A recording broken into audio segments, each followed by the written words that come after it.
Hello and welcome back. I'm your friendly neighborhood technician, and this video is basically going to be a part 2 of the previous video.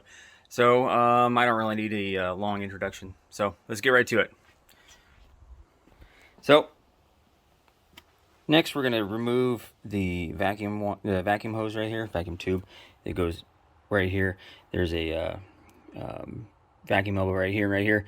We're going to disconnect that, and then we're going to pull it behind this bracket. It kind of goes behind that bracket and then down over here, and then we're pretty much going to tuck it that way.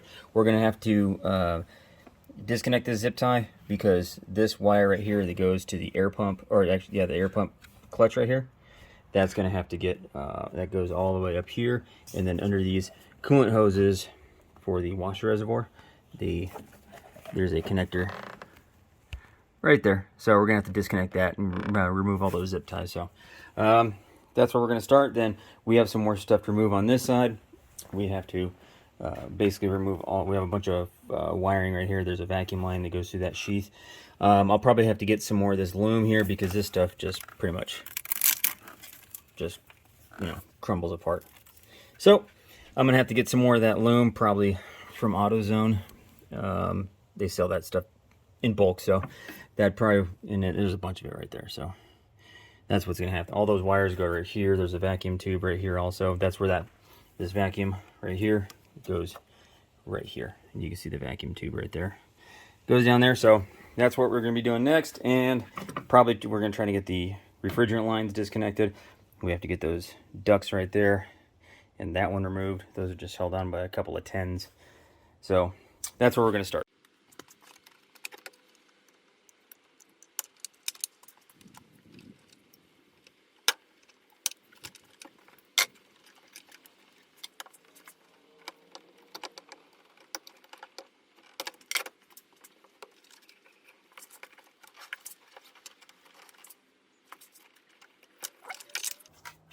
Now this does not disconnect from the air pump, so this is just going to get tucked.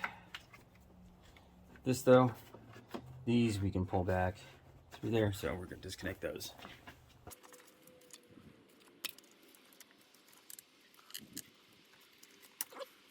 And those just go above the spark plug wires and below the fuel rail. Probably going to have to remove these elbows because I don't think they're going to fit behind that bracket down here. Well, you know what, they might. So let's give it a try. And then this one right here, this actually connects to the vacuum or the air pump, which is right there. There we go. And you can see that was pretty deteriorated, so we'll have to go ahead and replace that as well.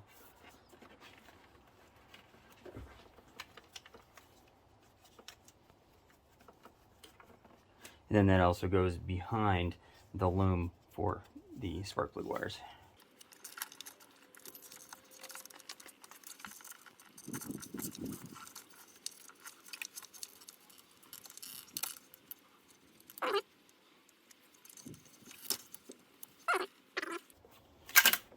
And this just gets tucked out of the way. And there's just a couple of zip ties over here. Zip tie here, zip tie there, and then we can start removing these wires one by one.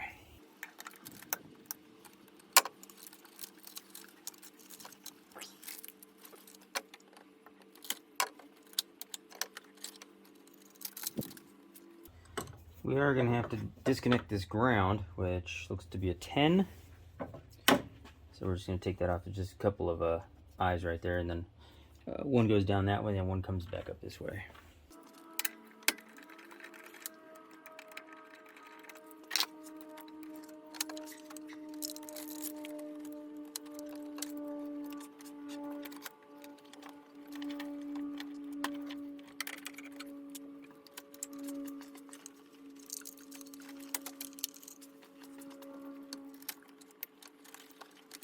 This is vacuum tubing for your purge valve, which is right there.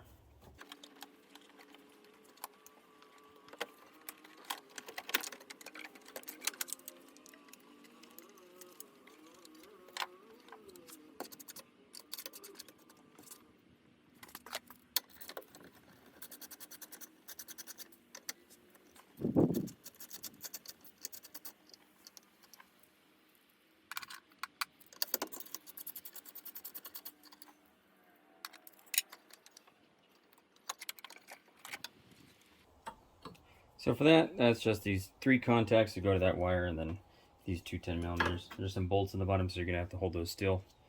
We're gonna go ahead and put those back in because we don't want to lose them or drop them.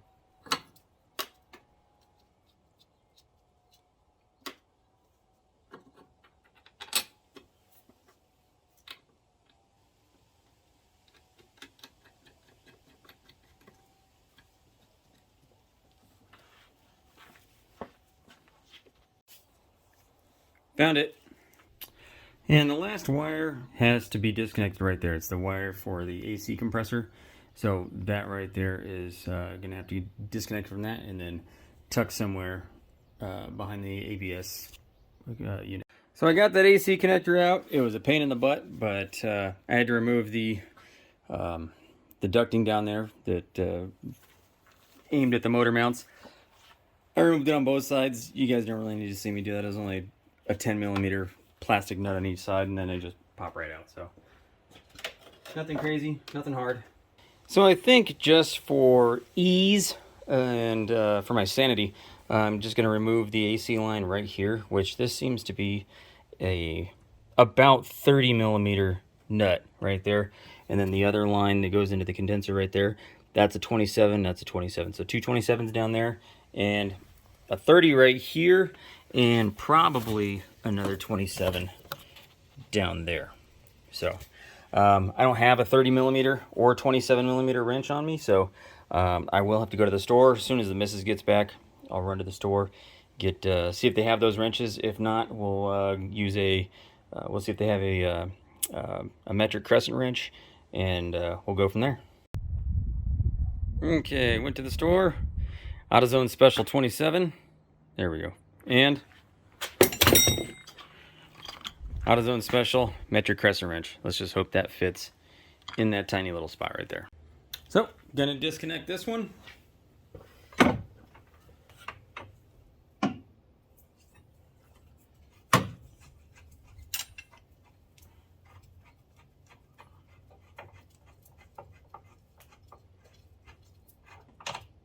I'm gonna have to remove this fuel line, just disconnect it from the fuel cooler so I can get the wrench in there. So it's just gonna be another 17 and a 14.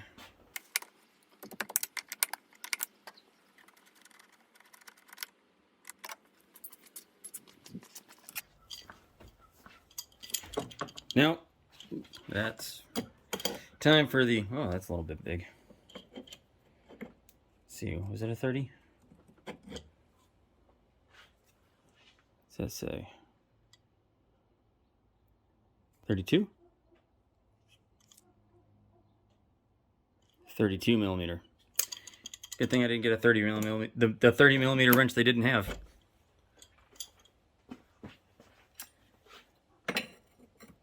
The bottom's at 27.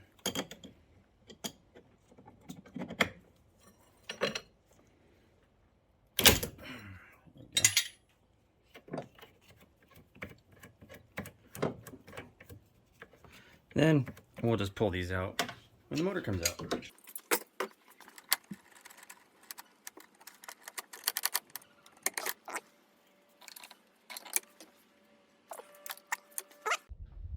Side note, I found that connector. It's right there. I had disconnected it and then I had pulled it down from the top. So I found it. So I see some more wiring down here that's going to need to get replaced. You can see right there.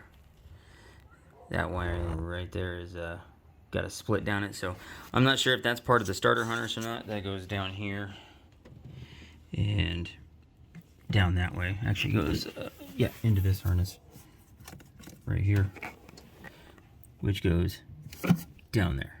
If you can see that, I'm not sure. Oh yeah, right there. Down there, that might go through the starter harness. I took a peek from down below.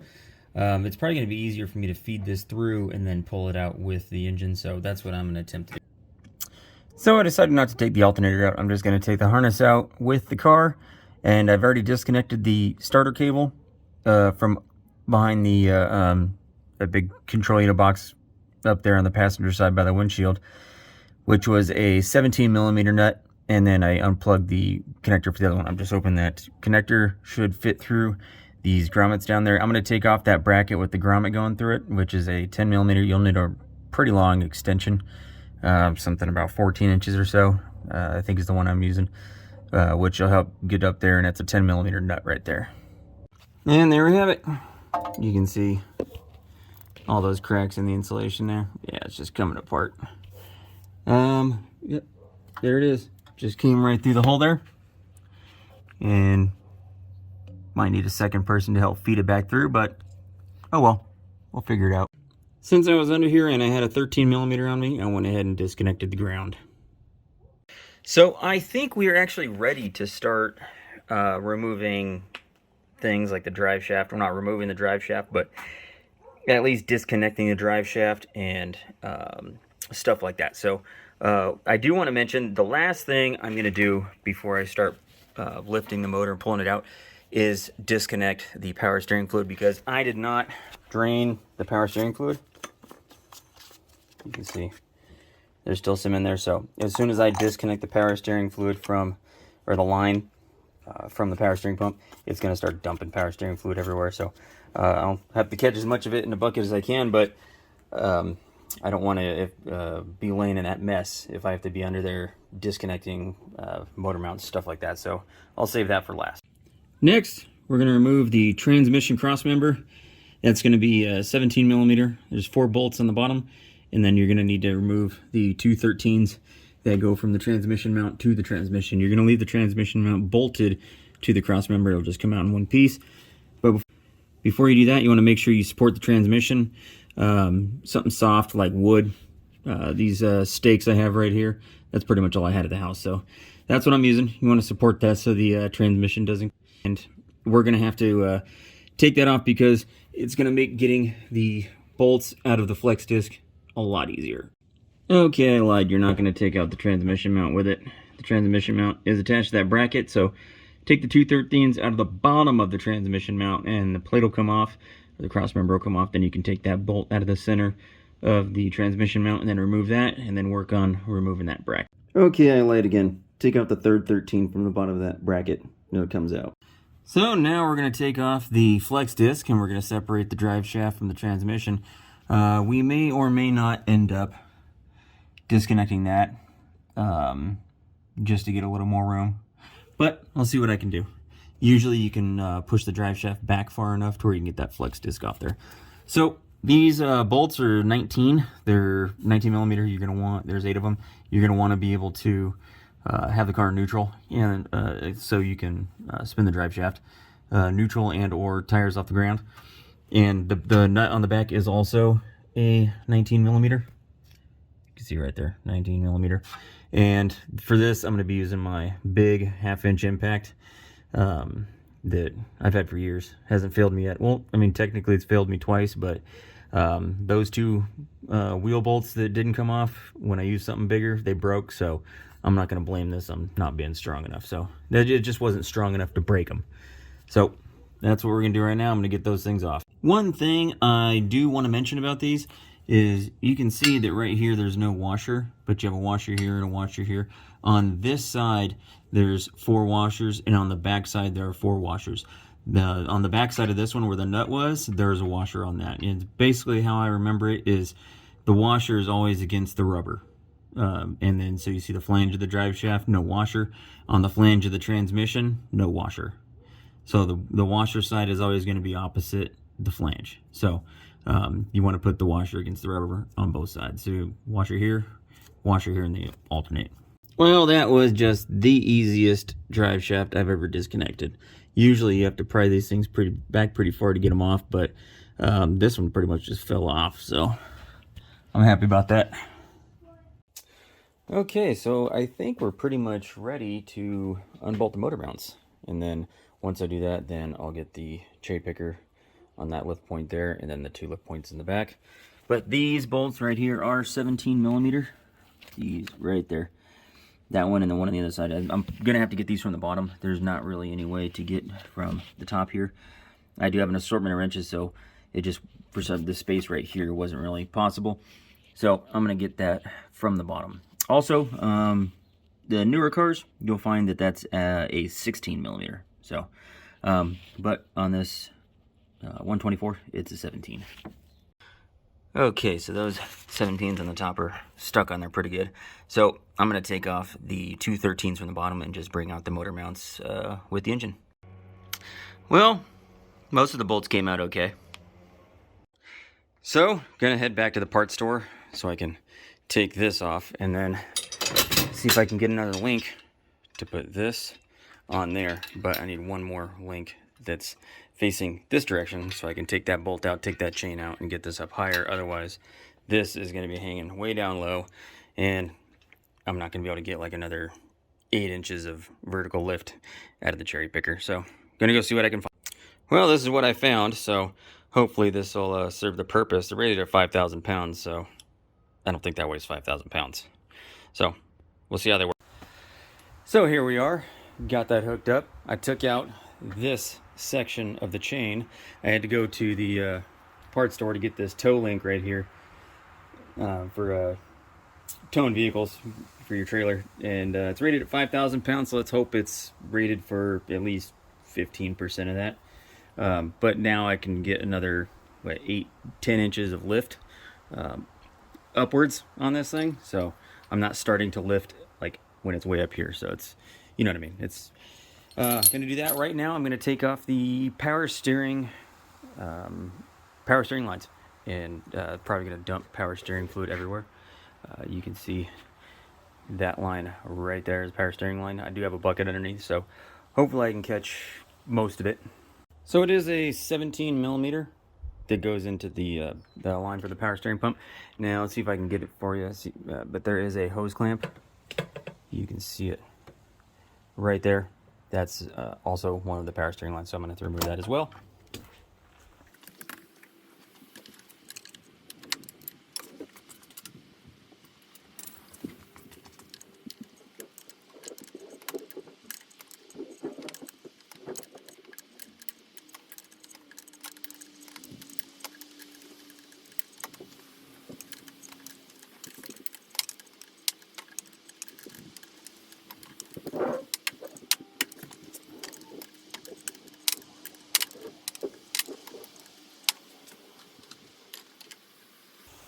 Hey, look at that. It's all landing in the bucket.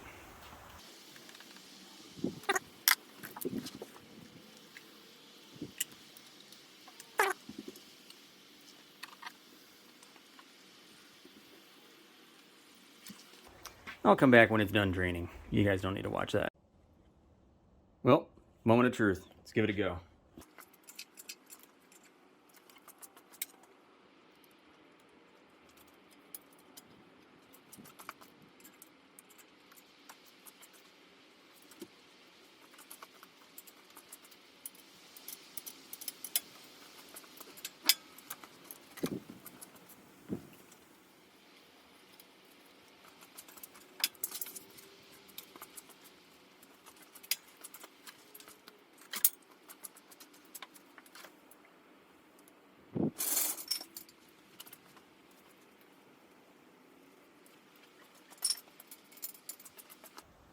Well, I'm going to need to lower the front of the car, probably take it off the jack stands, leave the back end on the jack stands, because the bell housing is hitting the steering linkage.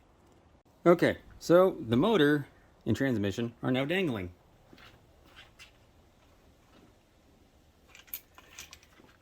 Now I just need to figure out if I can tilt it enough to get it up and out without taking the fans and condenser and all that jazz off. Not to mention the radiator support there, which I never planned on taking all that stuff out, but you know what? I might have to, so let's see what we can do.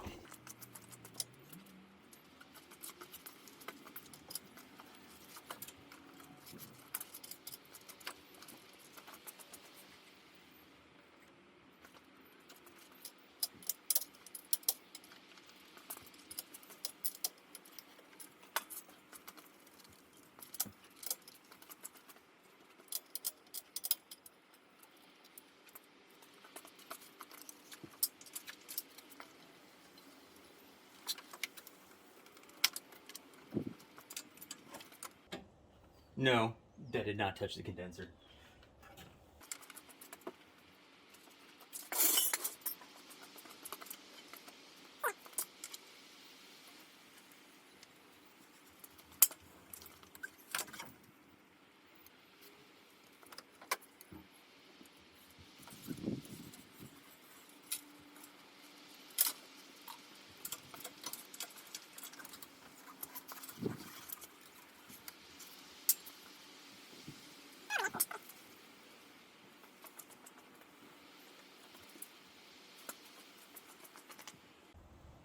Well, I forgot to hit record, but I ended up at least moving the condenser and the fans.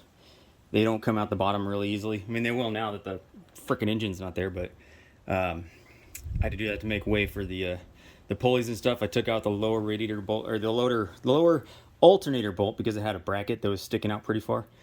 So I took that off, stuff like that. So now I can actually get the radiator fans out, but I'm almost all the way out with the engine and the trans.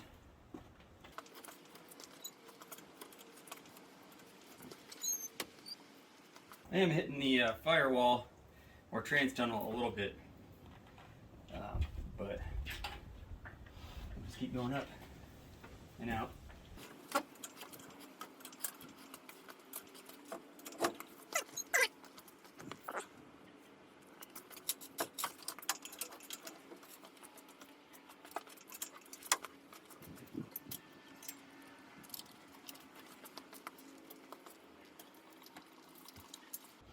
Now I'm going to try to level it a little bit, just to make going backwards a little easier.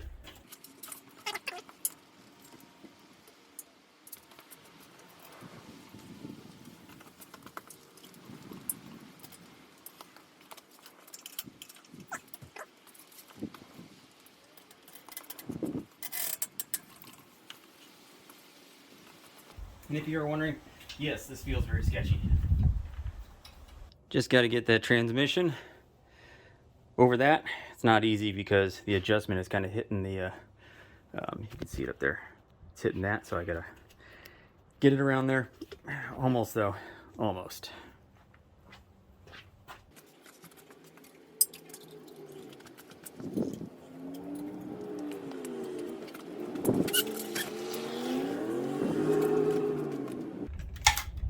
See? Told you I found it.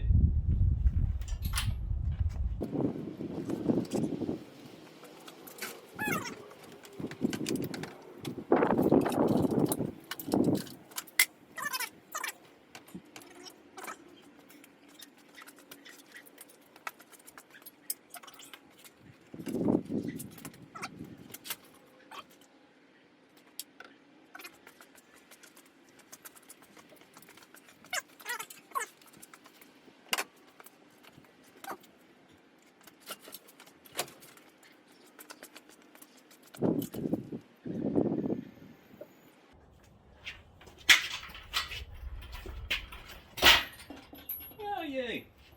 Now that I got it stuck in a freaking concrete crack.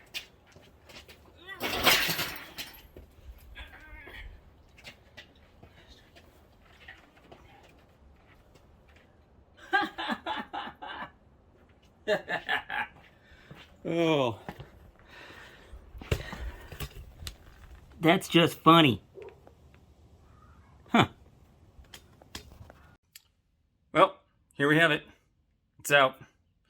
Next week, we're going to go through, or on the next video, not the next week, whenever, we're going to separate the transmission from the engine and then get to taking that pan off so we can put it on the other engine. Then we're going to finally continue assembling the other engine that I have.